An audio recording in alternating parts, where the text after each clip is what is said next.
Thank you all for joining us for the non-academic job offer and salary negotiation workshop. Joining us today are Ericka Smith, UNLV Vice President for Human Resources, Chief People Officer, Tracy Sperry, Recruitment Manager at Robert Half, Charlie Castonguay, Assistant Vice President on Campus Programs at Credit One Bank. They're going to discuss practical tips and strategies for responding to a non-academic job offer and negotiating your salary. I'm going to ask each panelist to introduce themselves before we jump into questions. Sure, I'll go ahead and I'll get things started here. So my name is Charlie Castonguay. I'm the Assistant Vice President of Campus Programs here at Credit One Bank. I head up all of our early talent programs, including internship programs, graduate, rotational programs, background in a lot of learning and development, program development elements. Prior to that, was working in hospitality for approximately 10 years in a variety of different HR functions. And really excited to be here. Always excited to engage with Rebels, past Rebel here. So happy to support our students any way we can. Thank you for being here. And Tracy? Thank you. I'm Tracy Sperry, and I'm the practice director over the Finance and Accounting Permanent Placement Division for Robert Half here in Las Vegas. We're an agency that works on both the permanent placement and temporary contract side. We work with clients throughout the Vegas Valley on providing either finance or accounting resources for them. So I work with a lot of UNLV graduates, usually when they have a little bit of experience, but we work on positions from staff accountants all the way to CFOs, and we also work on the accounting clerical side, so accounts payable, payroll, accounts receivable, those types of positions. And just trying to think. And I actually come from an accounting background myself. I was an accountant for a very long time here in the Vegas Valley before I joined Robert Half about 5 years ago. So I'm also a CPA and received my MBA from UNLV. And I'm just really excited to be here. I think this is the 4th year that I've participated in this. Thank you for being here, Tracy. And Ericka is not here with us right now, but maybe she will join us and then she'll introduce herself too. But we'll get going with the first question, which is, do most job offers include the same key components? And if so, what are these? Sure, Anybody? I can go ahead and run with it, at least to start it up. And then Sure. I think a lot of job offers include a lot of the same elements, right? So it ranges anywhere from some of the basic elements such as position title, name of position supervisor, whether it's exempt or non-exempt position. Typically, job offers will also include some of the duties and key responsibilities for the position as well. And then also there's, I think, a lot of additional elements. So depending on the specific role and how the organization that you're working with, how it's structured, it can include elements such as relocation, let's say for organizations that are perhaps recruiting for individuals who are out of state. A lot of organizations, especially currently, well, not so much currently, I think it's cooling off a little bit, but sign-on bonuses as well, another kind of important element. So aside from that, I think it's always important to include the benefits, also, especially being in Nevada, just a specific clause citing that we're an at-will employer, just to kind of highlight some kind of legal elements there as well. Being that we're on the Credit One Bank side, we're a financial institution. So a lot of what we do, we also try to include elements of confidentiality as well, because there's a lot of, as you can imagine, confidential information that we deal with. So especially once you kind of ascend the ranks, particularly in officer level positions, there are confidentiality clauses that may not so much be included in the offer letter, but will serve as an addendum to the offer letter as well. So I guess I'll take pause there, and then feel free to chime in if there's other kind of key elements, Trace, that you think I'm forgetting that you've noticed on your end as well. Yeah, no, I think that that was a really good overview. The only other things that I see typically in an offer would be like who you're reporting to, when your start date is, and it usually says something like, and you'll be eligible for the benefits that are, typically offered to all employees of the company. And so it's very important to drill down and get all the details on that before you start. If it's not, usually it's not spelled out in all the offer letters I see. Some of them are, and I think it's important to know, especially like when does my insurance kick in? Sometimes it's like 30 days or 60 days. So knowing that, knowing when you can transition your insurance is very important. Knowing about their 401k plan, if there's a match. Some employers don't offer that in Vegas. We work with some smaller employers in town that maybe don't have a 401k at all. And then, so it would be important to maybe know, like, well, in lieu of that, could I potentially get additional salary if I'm going to have to contribute that on my own? And some smaller employers also maybe aren't able to offer really robust medical and dental health benefits.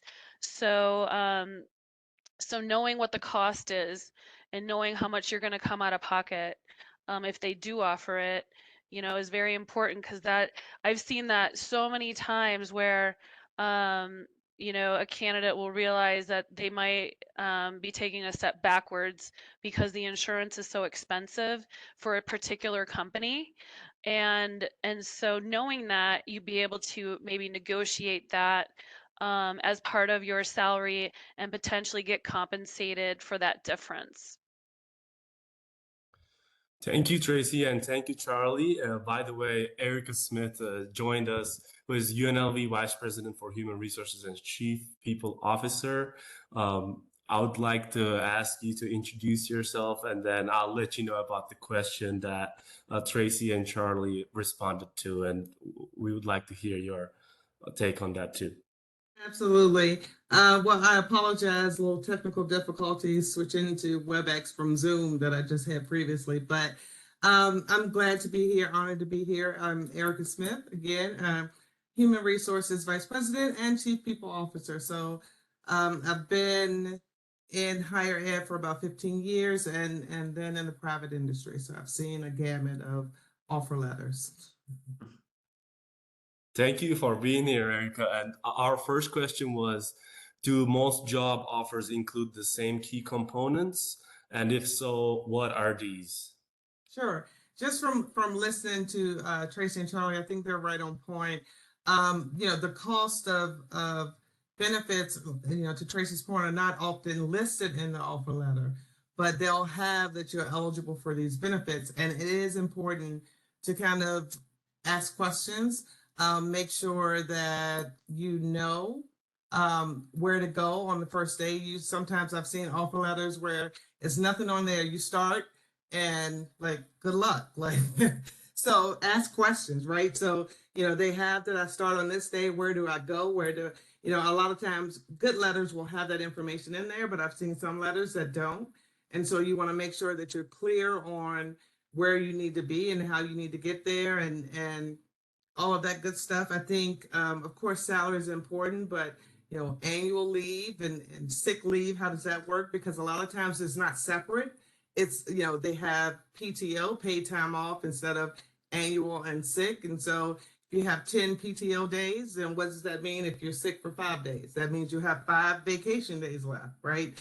So, especially with smaller companies, you see that a lot. And some larger companies now are emerging, but it may be more days. But it's important to know all of that information and according to your lifestyle. Are you eligible nowadays for hybrid or flexible or remote? That information is sometimes in the offer letter now. And so if it is, you want it in the letter to make sure that you are clear on what your expectations are. Thank you so much, Ericka. In addition to this, I received another good question.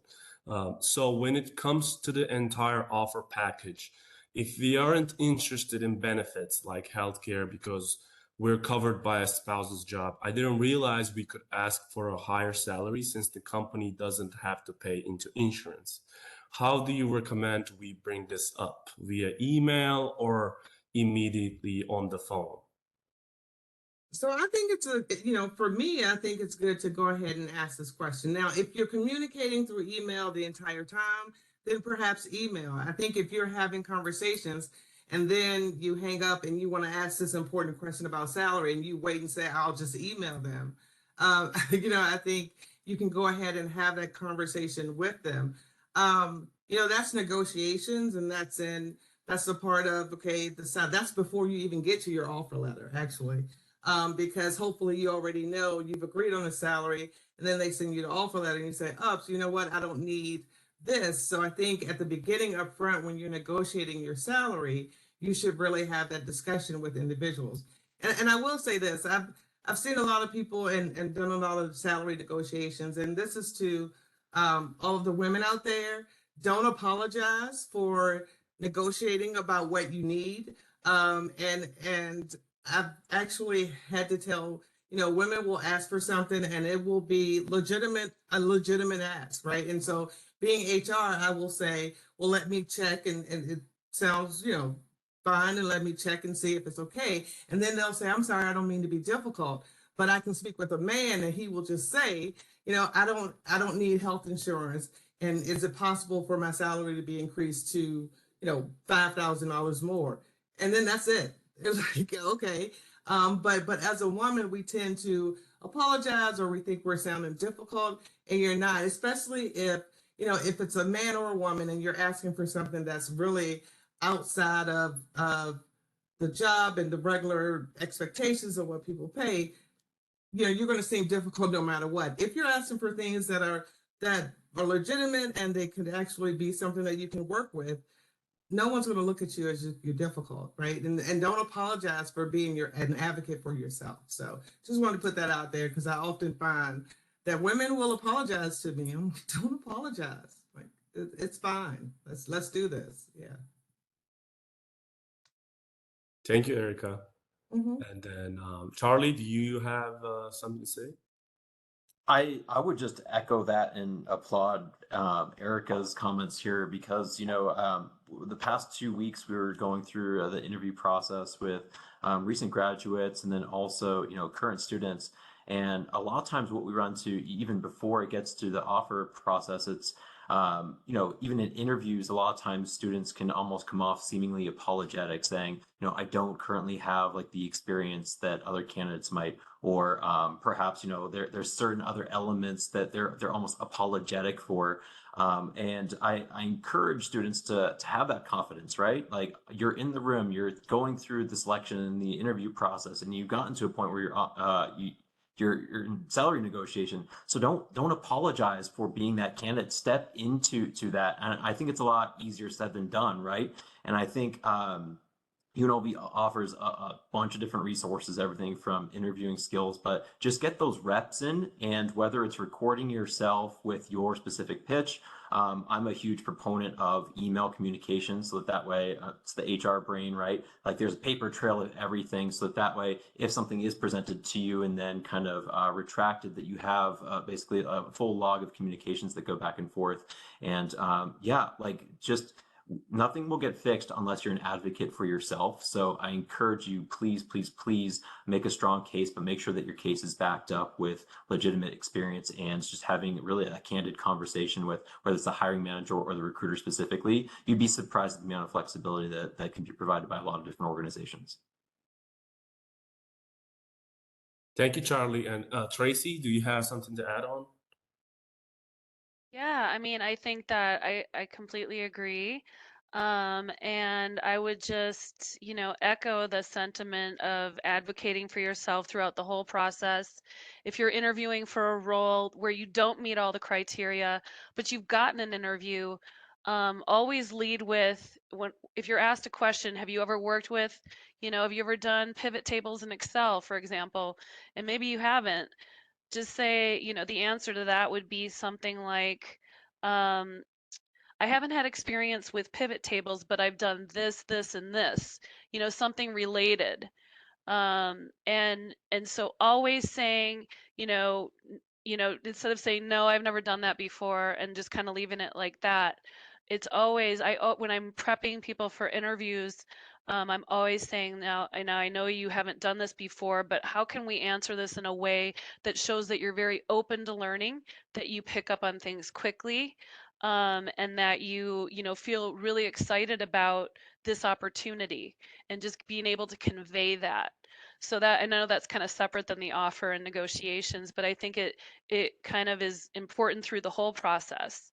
So and when asking for something like getting having additional salary to compensate for not needing insurance, I think it's the same thing. If you're working with a recruiter, that's definitely something that you should bring up immediately when you're starting to build that relationship, so that they can tell their clients when we're presenting you, this person, by the way, won't need medical insurance.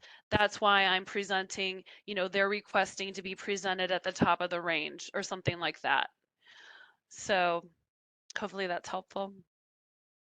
It was helpful. Thank you, Tracy. And the next question kind of goes hand to hand and was asked me anonymously. Um, they're wondering, how do we transfer insurance once we start?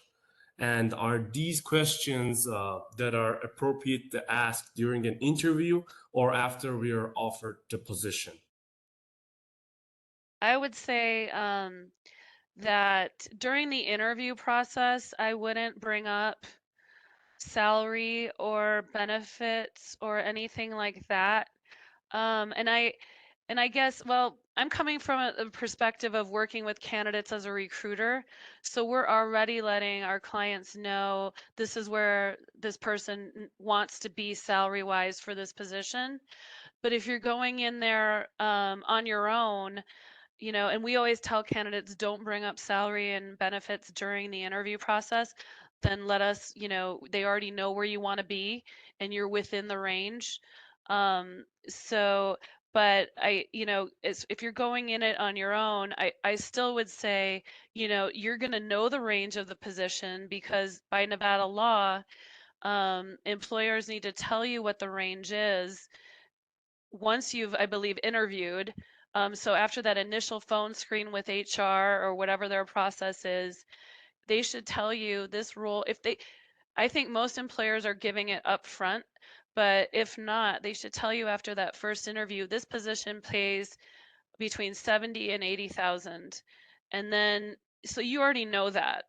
And so, this is where I'm going to be. And then you can, have that, build your kind of desired salary around that, or even say, oh, that position isn't for me, if it's not in the range that you want to be.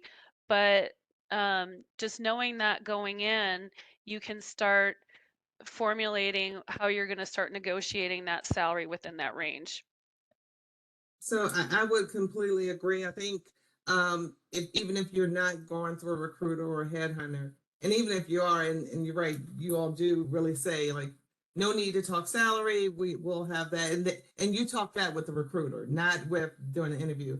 I think you need to just concentrate on getting the job and what they need, and then afterwards, first of all, you do your research on benefits, right? Whatever company you're looking for, you look. I mean, everything's online now. And so while you may not get the cost, usually you will find they have health insurance, vision, dental, that kind of thing. Whatever compensation package they have is usually somewhere online. And so you concentrate on getting through the interview. And if you look on, if you, before your interview, you do your research and you say, you know what, they don't have this, they don't have that, then that might tell you up front that this is not for you. That company is not for you if it doesn't have the package you need. And so, but if it does, you just concentrate, you go in showing who you are, the abilities that you have, and what you can bring to that company. And then once you get to the offer point that they're interested, then you start having that conversation. And I think another piece of that question was, how do you transfer insurance, right? You don't have to. You sign up for their insurance during the time. I've seen plenty of new hires miss the date There's always a date from a perspective of their plan, their benefits plans. When you sign up, is it 30 days? Do they give you 60 days? Make sure that you sign up within the timeline, or else you will have to wait for another full year to sign up for those benefits, right? And so you just want to make sure that you get the information, when is the deadline, sign up, and everything else happens in the background. Unless you are like on Cobra, and then you would have to stop making payments on Cobra, and your insurance for the new company would sign in. But things happen if you're transferring from a company or organization to another organization. Once you terminate from one place, your benefits will end there, and you sign up for a new place, and they will sign you up for your benefits at the new organization. So, my advice is to concentrate on getting the job, and all the other things will kind of work out and follow. Thank you all. And Charlie, do you have something to add on? Yeah, I would say, benefits obviously is a very important element of the job offer. And then as you go through the process, I love the point being made that, look, you need to focus on the offer, negotiating the offer, and then the rest will follow, right?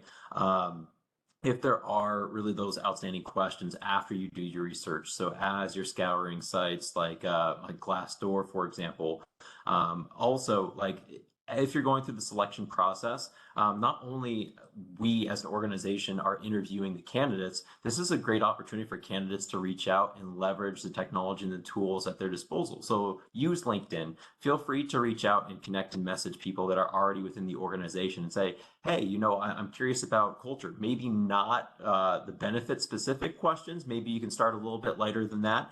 But there's all sorts of ways to find and locate that information. So, I think across the board, yes, there's a lot of organizations that have extremely solid, incredible benefits packages. But a lot of organizations that might not necessarily have the strongest benefits package could then make some modifications or adjust for it in comp. So, I would say don't get so caught up in benefits, provided that you're kind of zooming out a little bit and taking into context like the total rewards package. So base salary, comp, base salary, benefits. There might be some added benefits as well, kind of ancillary benefits such as flexibility. I think a lot of times, especially as we engage with students, everyone's looking for that like hybrid model or that flexibility, that remote, that ideal, I don't want to say pajama job, but a lot more flexibility that's kind of included into the day-to-day. And while that's important, I also encourage you to kind of weigh the pros and cons and like what's the true actual value to you, and think about what your core values are and what's the most important. Now, if this is one of the first times in a professional setting and building that work experience, you might not know, but you'll quickly find out as you engage this process. But please ask as many questions as possible. If a recruiter or a hiring manager doesn't know that question, I bet they can relay you over to a benefits administrator or benefits coordinator that can answer those questions, help guide you through the process as well. Thank you, Charlie. And I have another good question in the chat.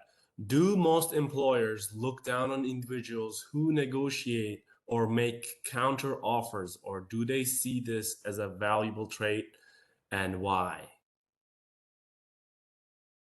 I'll speak from a personal aspect here. I remember coming out of UNLV and absolutely terrified. I didn't know that salary negotiation truly was a thing. I said, "Oh wow, cool, that's a salary. Great, let's go. Let's run off the races." And again, I lacked that self-confidence and self-awareness to say, hey, it's okay to push back a little bit. It's okay to, again, be an advocate for the skills, knowledge and abilities that you truly do have. So, if someone comes to me and requests perhaps a higher rate or a higher salary, I actually celebrate it. I say, okay, well, what do you think is realistic? We look at the range. Obviously, we have to operate within certain budgetary constraints. But I think it kind of speaks to knowing your worth, right? And, don't just push back and throw out a random number. Just make sure that it's always supported by data. So whether you're using different sites like salary.com, Indeed, LinkedIn. There's a lot of different tools out there where you can get a rough idea as to what a salary range could potentially be for a particular role. But that's also a slippery slope, because sometimes these sites don't necessarily take into context what's the actual job market in the geographic location that you're located, or it could be, an analyst at organization A versus an analyst at organization B. The job responsibilities could vary dramatically. So I would say, no, absolutely no, no, no. I do not hold it against any candidate that kind of pushes back and argues with different counter offers, especially going back and forth and having a healthy dialogue. I think it's kind of a testament to the resilience and just the fortitude in the belief in the knowledge and the abilities of the candidate themselves. So I know personally, I don't look down on it at all. And I would agree with that. I think it's part of we on our end know that this is part of the process, right?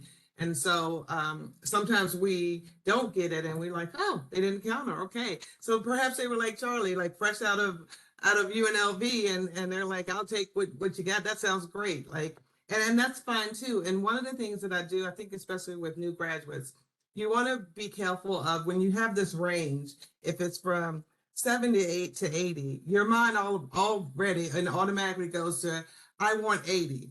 Well, if I offer you 72 and you say I want 80, I need for you to tell me why you believe you are bringing something that qualifies you to go to the 80, right? And so it's not just that's when you really start selling yourself. Like, we've talked about this in the interview, and I've done this, and this, and you really sell yourself on what you can bring that makes you worth the top of the range, because usually organizations don't bring people on top of the range unless you're coming in with all of the things they need and all of the check boxes marked.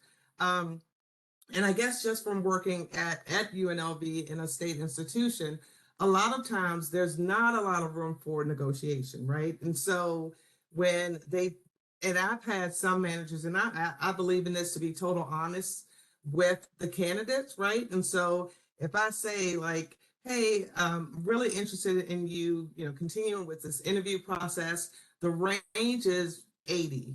Like, that's the top. I can't go any further. Is that going to be problematic for you? You know whether you will take 80 or not, right? And or whether you can negotiate that you get to 80. But once 80 gets there from a state institution, I can't, like, it's 80. Like, there's not a lot of negotiation in some positions.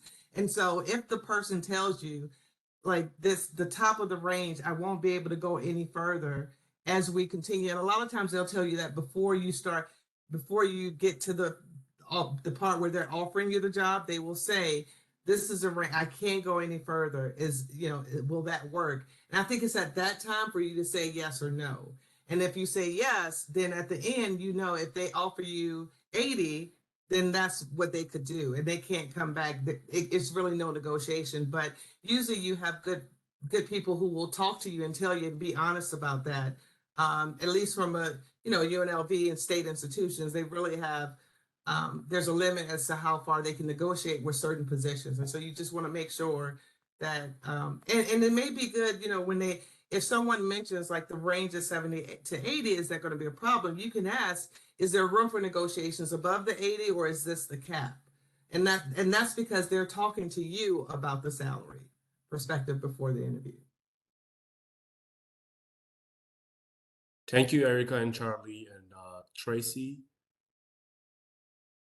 Yeah, I would just add that, and we work with a lot of different employers across the valley, different sizes, different kind of tolerance for negotiations, and so I would say that that that range is really helpful now. Knowing that employers have to provide that range is going to give you those guidelines, and like Ericka and Charlie said, just not, knowing that if you're going to go in and ask for the top of the range, that you're going to need to meet all those requirements.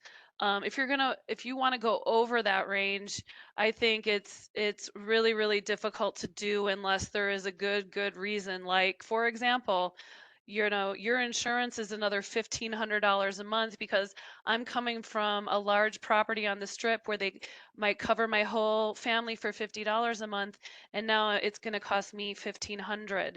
And so, how am I going to make up that, $18,000 difference a year? Those are very legitimate, reasons. But beyond that, I think, for me to come into the office every single day, and I don't know, you're gonna know that up front, so maybe that's not a good example. But sometimes candidates request more for coming into the office or having to work in the office every day, or they do to us. They'll say, I'll take this for this type of a role, like a staff accountant, I'll take 65 remote, but it has to be 75 if I'm going to be in the office every day. But I think that knowing what the range is very, very helpful. But what I would say is that I don't see a lot of um, counter offers going back and forth just because of the fact that as a recruiter, we're already setting those expectations when we go in. So I think it's a little bit different and more difficult, maybe even when it's just you on your own, to kind of navigate that. But we're already having those conversations, and we already know how far they're willing to stretch beyond that if there is any room. And I will say that for the large employers in town, almost all of them are under very tight budgets, and so that top of the range is really the top of the range. Um, so just knowing that, you can always just pull yourself out of the process, but I think it helps. I mean, I love the fact that the ranges are disclosed for so many reasons. Pay equity being the biggest, but also just because then you're not like wondering, what does this job pay? So. Thank you, Tracy, and thank you all for your responses. I have another question that kind of goes back to back with you guys' answers. It says, what are some effective tools or tips in building a desired salary? And in addition to that, is it better to come up with a specific number or a range for your desired salary? And I would open it up to whoever wants to take that question. I'm a big advocate for, I think all too many times it's easy to lock in a number in your head. But a lot of times the issue with that is getting so drawn to a specific number, you lose sight of the context of the organization, right? There might be other things such as flexibility that was mentioned that could have a substantial impact in the decision-making process as well. So, while it's good to have a number in mind, don't be so sold on that number where you're not taking into context the benefits or different leave opportunities or, 401k matching. I think it's nice to focus on annual comp, but also like, what is your life going to look like 30 years into the future when you actually retire, right? If you invest, whether it's $5,000 a year, how is that going to amplify over time? So what's the vesting schedule truly look like for the 401k? Like how long do you have to be at an organization to have your money truly multiply? So I think it's important to go into the process with a little bit of flexibility. It might be, advantageous to have a specific number perhaps in your head, but you have to be flexible throughout the entire process because different organizations.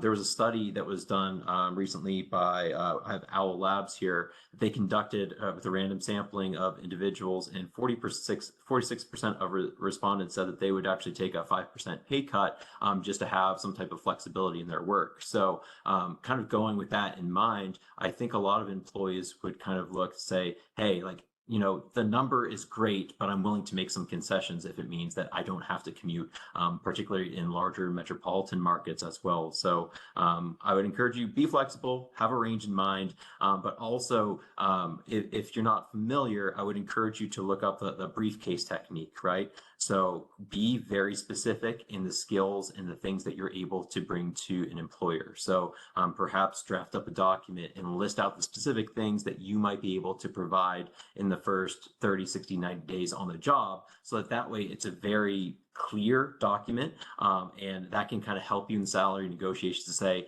hey, this document is clearly outlining what I'm able to bring to the table in the immediate short term that can help you either achieve that number or more realistically try to push to the upper limits of a provided range. Thank you, Charlie. Tracy or Ericka, if you guys want to. I would, yeah, I would just add that another thing to consider is the growth opportunities of the company. Maybe there's a particular mentor that you'd be working for that you know is going to, help you down the line. I mean, and are you going to be able to build relationships? Do you love the team? Do you love the culture? Do you love what the company stands for? And all those things are really, really important where, and I hear this all the time, candidates are like, for the right opportunity, I'll take, $5,000 less. And meaning that they're just really aligned with the culture and they really feel like they're going to be able to take their career to the next level.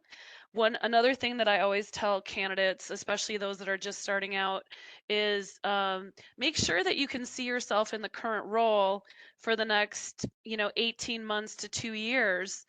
And so you've got to be comfortable not only with the role but the salary, because you don't want to, I know people are jumping around and there's a great resignation and all that stuff, but at the end of the day, having at least 18 months to 2 years in your position and going into that thinking that without getting promoted or anything, are you going to be happy in this role at this salary with maybe just a minimal cost of living increase?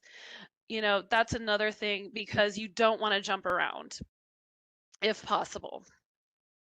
So that's a great point, Tracy. I think, when I first started a while ago, I won't say how long, but it was stay at your job 7 to 10 years. Then it moved from 5 to 7, then from 3 to 5, and now 18 months.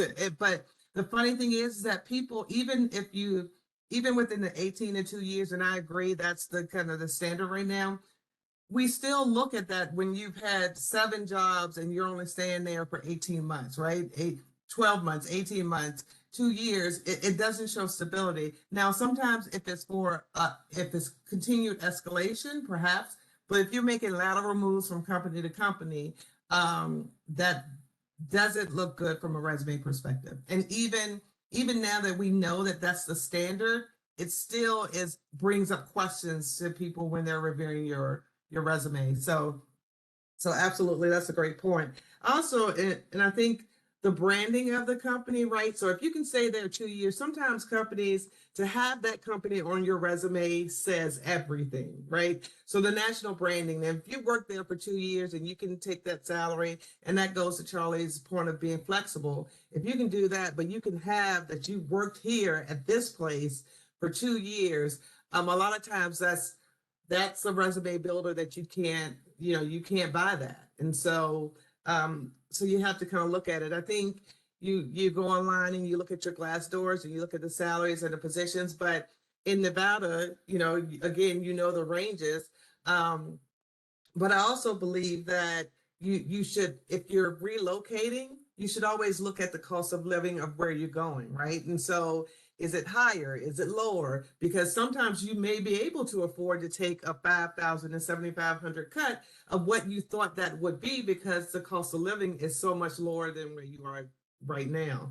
So I think all of that is important. I just the internet has all of the information that you need. And so to do your research to help you you can do the salary calculator, and it'll tell you where you are, what you make, and where you want to move to, and the range that you should make to be either comparable or feel like you've gotten an increase in your job. So, but most importantly, don't get stuck on the salary, because there's so many other things that can help you in your future. Because remember, it's not just this one thing. It's your career planning. It's your career life. And so You may be one who wants to stay at a company for 20 years, but you may want to just build your resume and build your career experience. And sometimes the job that pays the less may offer more flexibility for the needs of your life at that particular moment. Or it's about getting that branding on and that experience, right? Maybe it offers some crazy experience, but they're paying not a lot, right? So in your mind, for those 2 years, I'm here building my resume. Thank you. I'm getting what I need. You're getting what you need. And then you can move on. And then you can negotiate higher for the next job, right? Because you've had that experience and that organization on your resume. Thank you all for your answers. And kind of going back to what you're saying, Ericka, is there like a sweet spot for an employee to stay with that employer where it doesn't raise like red flags when you're applying for the next job? So for me, it's still 3 to 5 years. I can see that. For me, 3 to 5 years, if you've been somewhere, it's looking like you're stable and you're learning. Because if you think about it nowadays, things are changing so fast in organizations. 18 months, you have learned not much, right? Because it's changed and processes have changed, and it's like you just learned this job. Usually it takes a whole cycle, a whole year to know the cycle of a position, and now you're gone. So for me, it's still 3 to 5 months, or 2 to 4 years, maybe 2 to 4 years. I don't necessarily like question, but after that, I started saying, unless there's a good reason, like you moved around because your significant other or somewhat had different jobs, or there's a really good expert. Now, I won't put it down, but I will ask questions. And so your answers to those questions will help determine what I think about it. Thank you, Ericka. And Tracy, what is your ideal time commitment of an employee to that employer? I would say, I mean, I see resumes like all day long where, just a variety of tenures in each position. But for us to want to present a candidate to a client, they have to have at least 2 years in each role, preferably longer. When it's shorter than that, we will get the explanation from the candidate. If we think that they've got amazing skills, they've got really good references, they've got really good reasons why they've moved, then I'm comfortable presenting a candidate. If not, we usually won't work with them because, employers do not want to see that. And some employers are much more like I have a client where I have to really go over their whole work history in minute detail because they really dig in and they really care. Why did they leave here? Why did they leave there? So, having that and building that really strong history is so important so that you don't have to worry about it and you don't always have to explain things, because it varies. But I will say that, when candidates are extremely choppy in their background, they usually will, not be a permanent placement candidate. They will be, we'll refer them to our consulting and temporary division, because of that. So they're better suited to roles where it's temporary for whatever reason. Not everybody fits into working a permanent job lifestyle just for whatever family or medical reasons. I mean, there's so many reasons. So Thank you, Tracy. Charlie, do you have something to add on? Yeah, I think I'm kind of aligned with the rest of the group. I would say about 3 years, so long as there's kind of a withstanding average of 3 years, that would pretty much align with some 3 years or above with a really kind of stable, at least like job history with some exceptions, right? It's hard to have like a hard and fast rule as it relates to work history, because let's say you have an insanely talented individual who's just been jumping from some lucrative contract work back to back to back, and let's say a contract is a very short term, that's certainly something to think about. I think of individuals I've worked with in the past that have been incredibly bright, incredibly talented, that have been a great long-term fit. But we took a risk, and that risk absolutely paid off but if you were to look at the resume, it might argue, okay, this person, quote, jumps around a lot. Another thing to think about too is as you're reviewing these candidates, let's say, for instance, we had an intern not too long ago who we issued an offer to, and unfortunately he didn't take our offer because he decided to take an offer with a different organization. It was a startup, it was a tech startup in the crypto space. And, you know, about 3 weeks after our offer was rejected, he ultimately came back after we had already selected an alternate candidate and eventually kind of missed out. So, you know, I encourage students to think about the stability of the employer that they choose to. While it might be really fun and great to get some experience as part of a startup, if you are really looking for an employer to suit your need for the next 3, 5, 10, 15 years, think about what the future prospects for that specific industry or that specific company within an industry. It's always great to look at the disruptors within a specific within a specific space, but you know, I think there's great value in looking at, okay, who are the truly stable players that perhaps offer that growth opportunity, but are also operating in a space that will be there, you know, 5, 10, 20 years down the road as well. So, you know, I think ideally 3 years, but just be prepared for a lot of different exceptions. Don't feel defeated if you look at your resume and say, well, this might suggest that I jump around a lot. You know, so long as you can speak to your experience and a lot of the reasoning why there is kind of some frequent switches, you know, just definitely look back and place value. We're always looking for, hey, we want you to stick around because there's a lot of technical roles here at the bank where it requires a substantial amount of development and investment from an education standpoint to get you up to proficiency in a number of our different roles. So, you know, ideally, you know, at least 3 years, ideally forever. We'd like to have, we're kind of clingy in that way. We'd like to keep people as long as possible, but yeah, realistically, 3 years, I think, is the sweet spot. Thank you all. And Charlie, kind of you touched on this, but I would like to ask, how can you help your potential employer understand why you deserve what you are requesting? Yeah. So, you know, I'm a big list guy. I'm looking over at my notebook full of to-do lists and to-do lists within sub-to-do lists. I think, you know, if you approach an employer, especially in regards to a specific opening that clearly outlines the roles, responsibilities, what are the day-to-day tasks, it's pretty easy to then take that job description and try to reverse engineer it in a number of different ways, right? If there's a specific job description where there's a specific tool or perhaps a specific process, think about, sit down with some pen and paper and think about what is an ideal candidate? Like, what would the perfect candidate look like to try to identify, I'm the perfect, you know, risk analyst 3, I am the perfect full stack developer.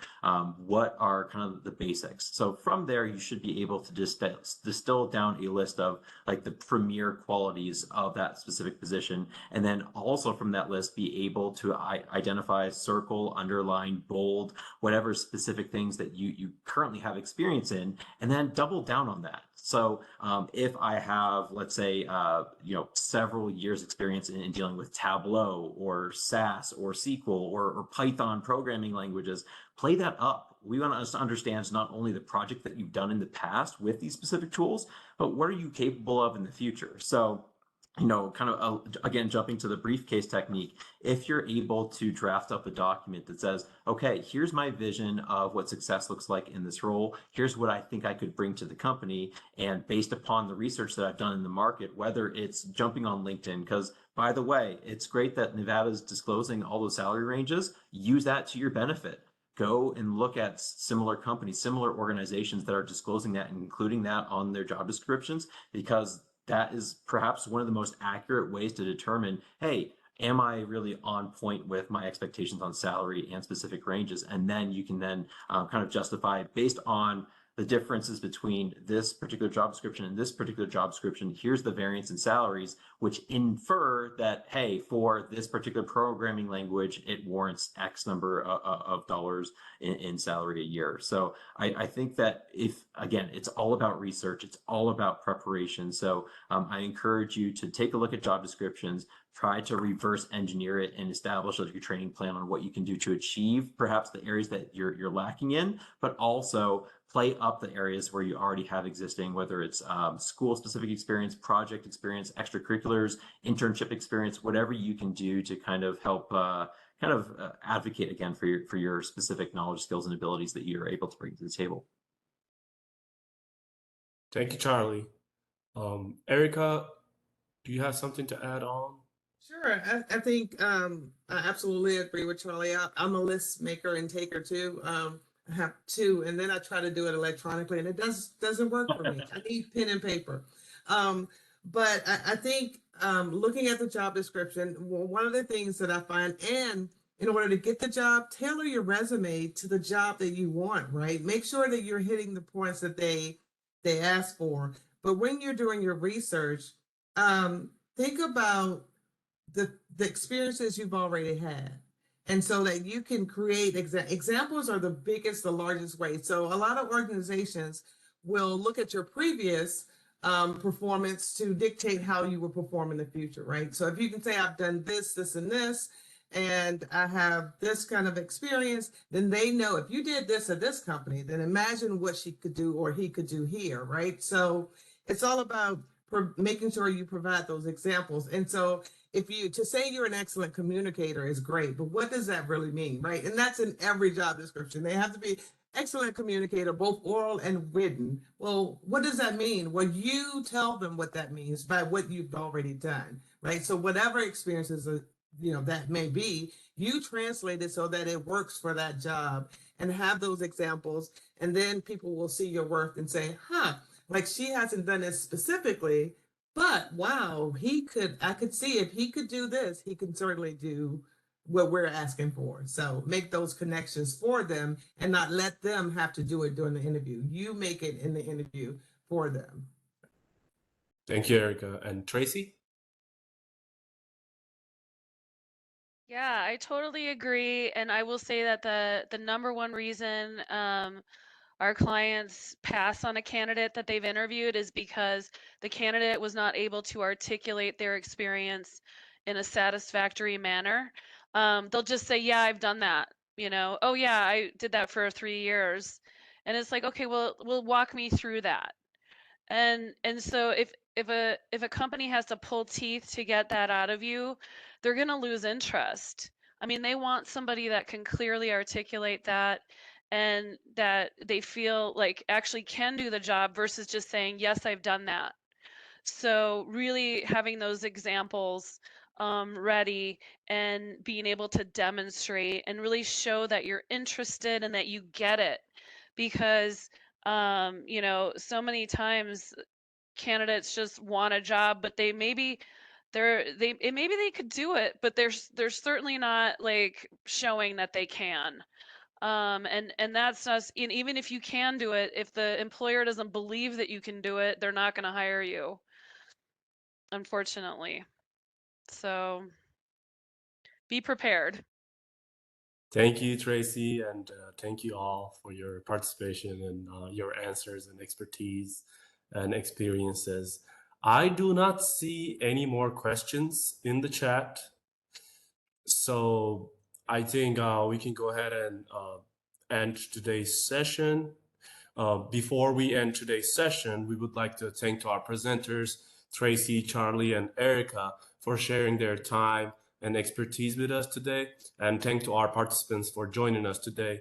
Before you all log off, please take a few moments to fill out this workshop survey that I just dropped in the chat. It helps us so much moving forward with the more workshops and panels that we do for you guys. So please take your time.